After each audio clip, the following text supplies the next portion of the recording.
Hey everyone, welcome to the Game Week 12 review video. Just recapping last week, it was kind of meh, not horrible, not great. I was wishing for a few better performances. Some people gave me a return that I wasn't expecting. Some people didn't really come through, especially my players from Roma.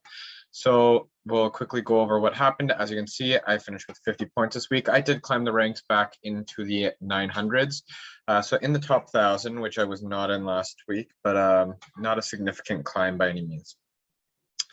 So we'll just jump right into it. First up, Providel got a clean sheet for Spezia, so that was awesome. A 1-0 win over Torino got me the clean sheet there. So very happy that finally one of my Spezia goalie purchases paid off, which is good. The defense was not great, really. We had my two Roma players that I was really hoping I was just going to be getting a double clean sheet, like Roma facing Venezia. I really thought that's what was going to happen. And Venezia goes and beats Roma 3-2. So not only did they lose and not get the clean sheet, they also got -1 for 2 or more goals against. So that's rough. I end up with a 0. I'm assuming there was a yellow card here. I can't say I watched the game. Yeah, got -1 on the card, -1 on the 2+ goals against. And Jimenez also obviously doesn't get a card, but still gets the minus for the goals against. And Napoli and Hellas Verona, I got no clean sheet from Mary Rui. I'm not going to be too upset because he almost gets me a clean sheet every week. But again, a game that you'd probably think that they shouldn't be conceding goals, and they do. However, Yoshida, if you see, actually got some attacking returns. He got an assist, so that was nice to see. Sampdoria, I would have liked to obviously see a clean sheet against Bologna, but at least he's getting those attacking returns instead, which is good, proving to be a decent purchase.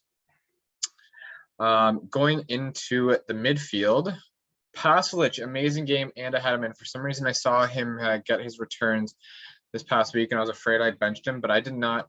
He ended up getting the goal and 2 bonus points, which was nice. So that really helps out in midfield. But the rest of the midfield just got their 60 minutes of playing. Again, Pellegrini didn't do anything on the 2 Roma goals. Kandreva didn't do anything on the Sampdoria goal. And Insigne didn't do anything on the Napoli goal, unfortunately. So Pasalic was kind of carrying the team on his back in the midfield at least. But a big 10-pointer for a midfielder is always huge. So that did really offset the rest of the midfield. Osimhen did get subbed into this game. Was it subbed in or subbed out? I honestly forget. But he only got the 1 point. Okay, so he started, but then, he played over 60 minutes and then got a card. I didn't even realize he got a card. I was just assuming based on him being flagged coming into the week that he just didn't play the whole game. But it looks like he played at least 60 minutes, but got a card, which is a little annoying. But it's not like anyone on my bench. I mean, I guess Barella got 1 extra point, but starting him didn't really change things based on not starting him and putting someone else on the bench. So that's just a single point, which kind of sucks. But once again, I hit well with the captain. Immobile gets 1 of the 3 goals against Salernitana, which was nice. And that gets doubled because he's my captain. So I got an 18-point haul from Immobile. So between Immobile, Pasalic, and Yoshida and Providel, that's where most of my points from, and then a little knick-knack points everywhere else in the field totaled me up to 50 on the week. So again, not great. A lot of players did not live up to expectations, but it was more of a maintain week where I didn't do horrible, didn't do great. And hopefully we're hoping for better next week. We will take things over to the league. Just another thing as well.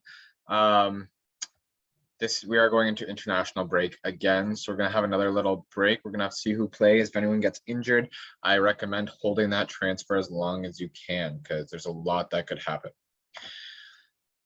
Going into the Forged in Fire League, we have Team Juve still way out in front by 30 points. Fox at 61, 30 points behind, has a little bit of a cushion on Ibra 11.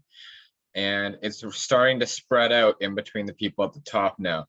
4 and 5 are kind of similar between Osama and Kaisais.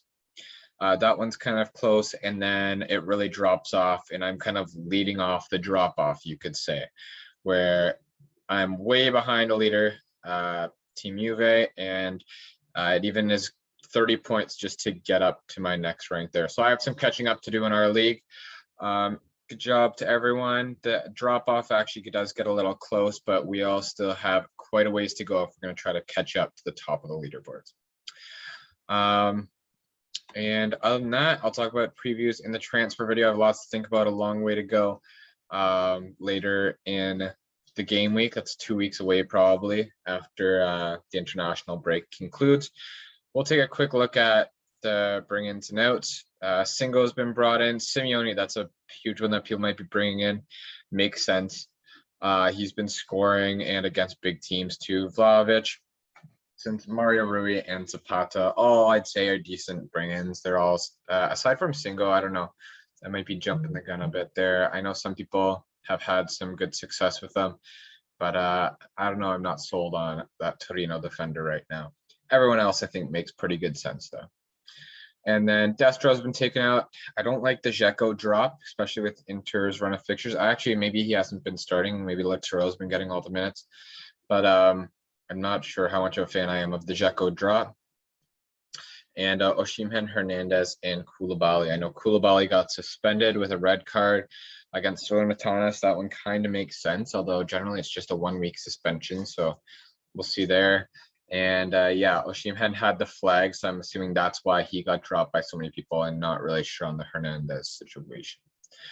Our top of the week, we have some big name defenders in there: Di Lorenzo and Crescito, Perrine, Stop the Pen, and Caldera's in there. Not a lot of big names in the midfield, but all double-digit scores, and Simeone and Shomurodov. I'm not good at pronouncing that name yet. But he is up there as well, probably getting like, what is it, 2 from? Oh well. In this game week, it doesn't show specifically on the game week. That's okay. But I'm going to leave it there. Please leave a like and subscribe to the channel. Trying to get into that next tier and get closer to 100. So please do that if you don't mind. And let me know how your team did. What plans are you thinking of over the international break? And anything else you want to talk about, feel free to drop a comment and subscribe to the channel. Thanks and take care.